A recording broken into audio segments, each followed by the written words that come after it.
दोस्तों आज मैं द विच पार्ट 1 सब वर्जन मूवी को एक्सप्लेन करने वाला हूँ। मैं इसके सेकंड पार्ट को भी जल्दी ही एक्सप्लेन करूंगा। बाकी अगर आपको इस मूवी की एक्सप्लेनेशन पसंद आए तो वीडियो को लाइक और चैनल को सब्सक्राइब कर देना। Now let's explain this movie. कहानी की शुरुआत में हमें एक लैब में कुछ बच्चों के फोटो दिखाए जाते हैं। इन पर यहाँ एक्सपेरिमेंट्स किए जा रहे थे। खैर अब प्रेजेंट में हम मिस बेक को देखते हैं जो की इस जगह को कंट्रोल करती है। अंदर आकर बेक वहाँ पड़ी डेड बॉडीज को देखती है। दरअसल एक्सपेरिमेंट किए गए बच्चों में से एक लड़का और एक लड़की इस जगह से निकलकर भाग गए हैं और भागते हुए उन्होंने कई लोगों को जख्मी कर दिया है। दूसरी ओर जंगल में हमें उस छोटी लड़की को भागते हुए दिखाया जाता है जो मिस बेक के आदमियों से बचकर भाग रही होती है। वहीं इधर कमरे में पड़ी डेड बॉडीज को हिलता देख बेक अपने आदमियों को उन्हें गोली मारने का कहकर बाहर चले जाती है। उधर जंगल में वो लड़की डरी हुई तेजी से भागती रहती है। इसके बाद बेक गाड़ी में घर के लिए निकल रही होती है, लेकिन तभी चोई उस लड़की को लेकर आता है जो भागा था। बेक उस लड़के को अंदर ले जाने को कहती है और फिर बेक चोई से उस छोटी लड़की के बारे में पूछती है। इस पर चोई बताता है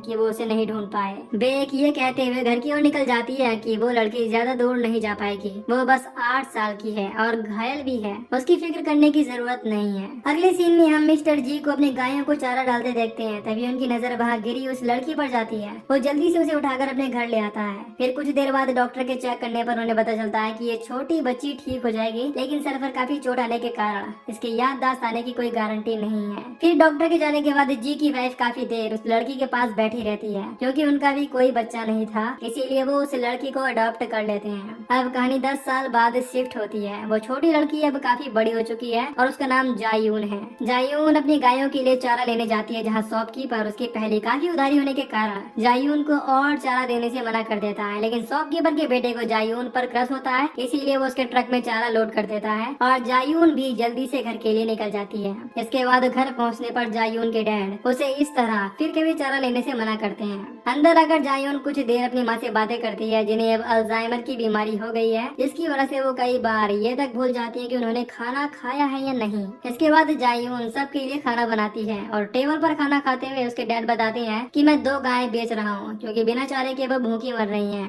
दरअसल मिस्टर जी के पास अब पैसे नहीं बचे हैं, क्योंकि उनकी वाइफ के इलाज में बहुत खर्च हो रहा था। फिर रात होने पर जायून को नहाते हुए सर में बहुत दर्द होने लगता है। फिर तभी वो ठीक हो जाता है, इसीलिए वो उस पर ज्यादा ध्यान नहीं देती। नहाने के बाद अपने रूम में आकर जायून अपनी माँ की बीमारी के बारे में गूगल पर सर्च करने लगती है। इसके बाद अगले दिन जायून स्कूल जाते हुए अपनी दोस्त मियूंग से मिलती है। बस में मियूंग उसे शहर में होने वाले सिंगिंग कॉन्टेस्ट के बारे में बताती है। इसमें कैश प्राइज 30 लाख रुपए है। अगर किसी तरह जायून ये कॉन्टेस्ट जीत ले तो उसकी सारी दिक्कतें खत्म हो जाएंगी। स्कूल पहुँचते ही सबसे पहले जायून ऑडिशन के लिए जाती है और उसका अच्छा गाना सुनकर उसे नेक्स्ट राउंड के लिए सिलेक्ट भी कर लिया जाता है। इस बात से उसकी दोस्त मियोंग बहुत खुश होती है। अब स्कूल से घर आने पर मियोंग भी उसके साथ उसके घर आ जाती है और वो इसके बारे में जायून के पेरेंट्स को बताने लगती है। बाकी सब तो ठीक था, लेकिन जायून ने वहाँ पर एक मैजिक ट्रिक भी दिखाई थी, जिससे उसके पेरेंट्स ज्यादा खुश नहीं होते, क्योंकि जायून पर हुए एक्सपेरिमेंट के कारण वो एक नॉर्मल बच्ची नहीं थी। इस तरह के ट्रिक्स लोगों का उसकी ओर ध्यान खींच सकती हैं, इसीलिए उसके डैड थोड़े उदास थे। खैर अब अगले दिन जायून और मियोंग सुबह सुबह अगले राउंड के लिए ट्रेन से सियोल के लिए निकल जाते हैं। बीच सफर में उन्हें एक लड़का मिलता है जो उनके ठीक सामने बैठा था। उसका नाम नोबल मैन था और वो कहता कि मैं जायून को जानता हूँ, लेकिन जायून को इस बारे में कुछ भी याद नहीं था, क्योंकि वो इस नोबल मैन को नहीं जानती। दरअसल ये लड़का वही है जिसे उस दिन चोई ने पकड़ा था। दरअसल ये भी जायून की तरह कोई नॉर्मल लड़का नहीं है। खैर उसके अजीब बर्ताव से जायून थोड़ा डर जाती है और उसके बाद वो फिर मिलेंगे कहकर वहाँ से चला जाता है। अब जाते हुए ट्रेन के अगले डब्बे में उस लड़के की एक आदमी से लड़ाई हो जाती है, इसीलिए उसे मार कर ट्रेन से बाहर फेंक देता है। अब अगले सीन में जायून और मियोंग स्टेशन से टैक्सी करके कॉन्टेस्ट वाली जगह पहुंच जाते हैं। एक कंटेस्टेंट के बाद अगला परफॉर्मेंस जायून का होता है। मियोंग साइड में खड़ी अपने दोस्त को चीयर कर रही होती है। दूसरी ओर चोई और मिस बेक भी जायून के परफॉर्मेंस को देख रहे होते हैं। मिस बेक कहती है कि मैं श्योर हूँ कि ये वही लड़की है जो लैब से भागी थी।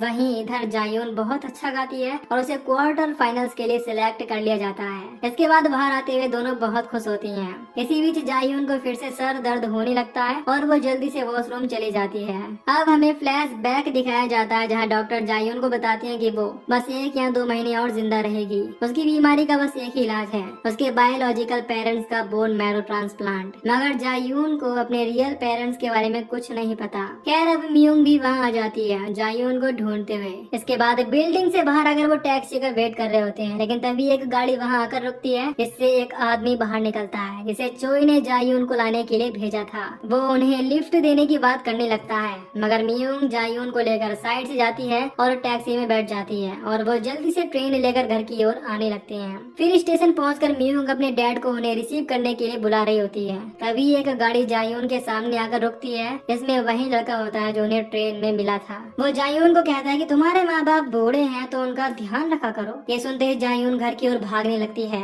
इधर मियोंग अपने डैड को भी वहाँ बुला लेती है और वो भी जायून के साथ उसके घर पर आ जाती है। वो दोनों घबराए हुए जल्दी से घर पहुँचते हैं और घर पर मियोंग और जायून के डैड बैठे चेस खेल रहे होते हैं। सब ठीक देखकर जायून को सुकून मिलता है। फिर जाते हुए मियोंग के डैड जायून से नोवल मैन के बारे में पूछते हैं, क्या तुम उसे जानती हो? जब मैं यहाँ आया था तो उसकी गाड़ी तुम्हारे घर के बाहर खड़ी थी। इस पर जायून कहती है कि पता नहीं, शायद वो मुझे कोई और समझ रहा है। दूसरी ओर रात के वक्त हम प्रोफेसर हैन को गाड़ी में घर आते हुए देखते हैं। प्रोफेसर हैन देखते हैं कि उसके गार्डन की लाइट्स ऑन है, मगर वो तो घर से बाहर थे, जिसका मतलब है कि जरूर उनके घर में कोई आया है। प्रोफेसर हान मिस बेक के साथ सालों पहले काम किया करते थे लैब में। फिर गार्डन में जाने पर उन्हें वहाँ नोवल मैन के दोस्त मिलते हैं। उन्होंने प्रोफेसर की पूरी फैमिली को मार दिया था। इसके बाद वो प्रोफेसर को भी मार देते हैं क्योंकि उसने ही मिस बेक के साथ मिलकर उन पर एक्सपेरिमेंट किए थे। वहीं उधर बाहर नोवल मैन प्रोफेसर के ड्राइवर को उसके हाथों से शूट कर देता है, यानी कि अपनी पावर का यूज करके।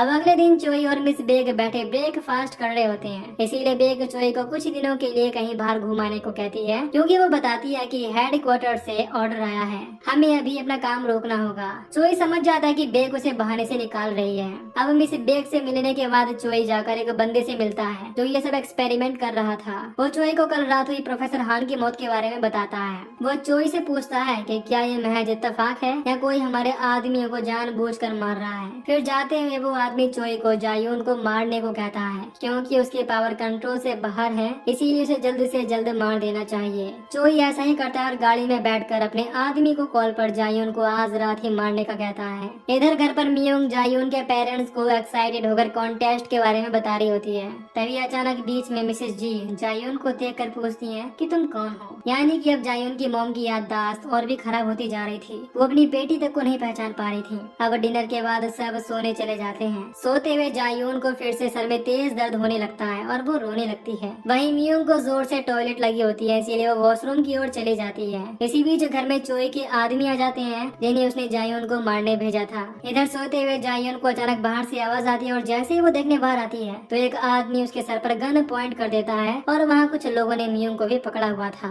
फिर एक आदमी जायून से बात करने पर उसके सामने आता है और अपने चेहरे का निशान दिखाकर कहता है कि ये तो याद ही होगा तुम्हें, ये निशान तुमने ही मुझे दिया था। लेकिन जायून को कुछ याद नहीं आता और वो पूछती रहती है कि आप सब कौन हैं। फिर वो आदमी जायून को उत्सुक करने के लिए उसके दोस्त के गले पर धीरे धीरे चाकू गाड़ने को कहता है। ये सब देखकर अचानक जायून अपने आपे से बाहर हो जाती है और वो साइड में खड़े आदमी की गन लेकर उन सब को शूट कर देती है और फिर उस आदमी को भी मार देती है जो उससे बातें कर रहा था। तभी नोवल मैन वहाँ अपने दोस्तों के साथ आ जाता है और इतनी सारी लाशों को देखकर कहता है, तो तुम लड़ना भूल ही नहीं हो। खैर अब तुम्हें थोड़ा बहुत तो याद आ ही गया होगा। लेकिन इधर जायून बिल्कुल ब्लैंक खड़ी होती है, उसे कुछ समझ नहीं आ रहा होता और वो नोवल से पूछने लगती है कि तुम कौन हो और मेरे बारे में कैसे जानते हो। नोवल मैन जायून और उसकी दोस्त को जायून की पावर का एहसास दिलाने के लिए बताता है कि जायून बहुत कम पढ़ती है, मगर फिर भी वो क्लास में फर्स्ट आती है और अब वो सिंगिंग कॉन्टेस्ट में भी सबसे अच्छा कर रही है। असल में जायून हर चीज को और उससे अच्छा कर सकती है क्योंकि वो कोई आम इंसान नहीं है, बल्कि लैब में उसके जीन्स के साथ छेड़छाड़ की गई है।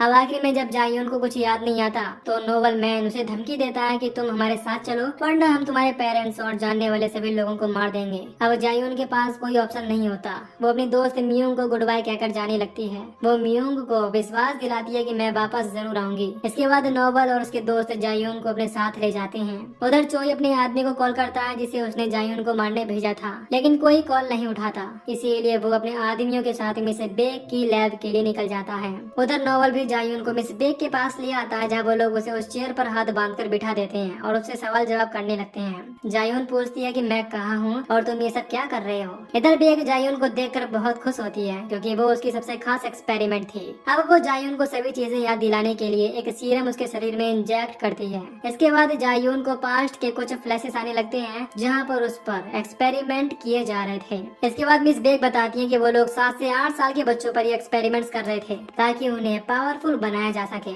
और जायून एक लौती ऐसी बच्ची थी जो परफेक्शन के बिल्कुल पास थी। जायून हद से ज्यादा पावरफुल हो गई थी, इसीलिए हेडक्वार्टर्स को डर हो गया कि वो जायून को कंट्रोल नहीं कर पाएंगे, इसीलिए वो सभी बच्चों को मारने लगे। मगर जायून उस रात लैब से बचकर भाग गई और उसने सामने आने वाले हर आदमी को मार दिया। इन सब बातों के बीच जायून को फिर से सर में दर्द होने लगता है और उसकी नाक से खून आने लगता है। मिस बेक जायून की ऐसी हालत देख अपने आदमी को उसे एंटीडोट देने का इशारा करती है। अब ड्रग इंजेक्ट करते ही जायून फिर से बिल्कुल सही हो जाती है। इसके बाद मिस बेक उसे बताती है कि तुम्हारी पावर बहुत ही ज्यादा है, इसकी वजह से तुम्हें सर में दर्द होता है, लेकिन इस ड्रग के बाद अब 1 महीने तक तुम बिल्कुल ठीक रहोगी, यानी तुम्हें हर महीने इस ड्रग की जरूरत पड़ेगी वरना तुम मर जाओगी। दूसरी ओर ड्रग इंजेक्ट होते ही जायून एकदम अलग तरह बात करने लगती है। उधर नोवेल समझ जाता है कि जायून अब तक सब कुछ भूलने का नाटक कर रही थी, जबकि उसे असल में ये ड्रग चाहिए था। इधर जायून सबको मारने लगती है और उस चैम्बर की छत तोड़कर मिस बेक के ठीक सामने आ जाती है। यहाँ हमें समझ आता है कि जायून कभी कुछ भूली ही नहीं थी। वो जानती थी कि अगर उसे अपनी बीमारी का इलाज कराना है तो वो बस उसके असली पेरेंट्स के बोन मैरो ट्रांसप्लांट से हो सकता है, और क्योंकि उसे नहीं पता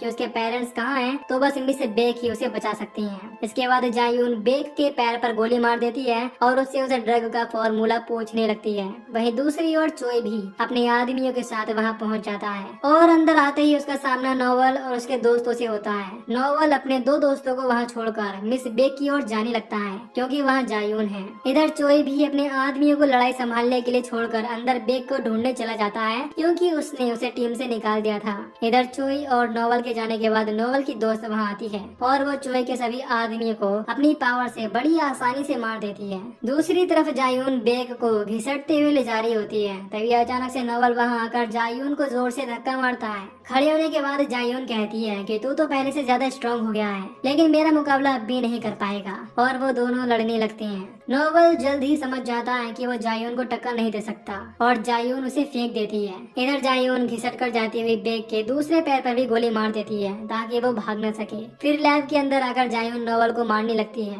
वो उसे जान से मारने ही वाली होती है कि तभी चोई आकर उसे शूट कर देता है। चोई को देख बेक कहती है कि चोई इन दोनों मॉन्स्टर्स को मार दो। तभी पीछे से नोवेल की दोस्त बेक को मारने आती है, इसीलिए चोई उसे शूट कर देता है और फिर बेक को भी मार देता है क्योंकि वो उसे इतने साल ईमानदारी से काम करने के बाद भी टीम से निकाल रही थी। इसके बाद नोवेल की दोस्त फिर से चोई की ओर आती है, इसीलिए उसे कई सारी गोलियां मारता है और जैसे ही पीछे मुड़कर जायून को देखता है तो वो वहाँ नहीं होती। जायून चोई के पीछे आ जाती है और फिर बड़ी आसानी से उसे मार देती है क्योंकि वो बहुत पावरफुल थी। इधर नोवेल भी अब खड़ा हो जाता है और वो जायून को अपनी बातों में उलझाता है ताकि उसकी दोस्त पीछे से जायून को मार सके, लेकिन उन्हें जायून की पावर का अंदाजा नहीं होता और जायून पीछे से ही उसकी दोस्त के सर को पकड़ लेती है और फिर कुचलकर मार देती है। अब सिर्फ जायून और नोवेल ही बचे थे। जायून उसे ड्रग के और सैंपल कहाँ मिलेंगे पूछती है और जब वो नहीं बताता तो वो उसे भी मार देती है। इसके बाद जायून उसे ड्रग के सभी 10 सैंपल लेकर घर आ जाती है, मगर वो देखती है कि उसके घर के बाहर पुलिस है, इसीलिए वो कुछ देर बाद घर जाती है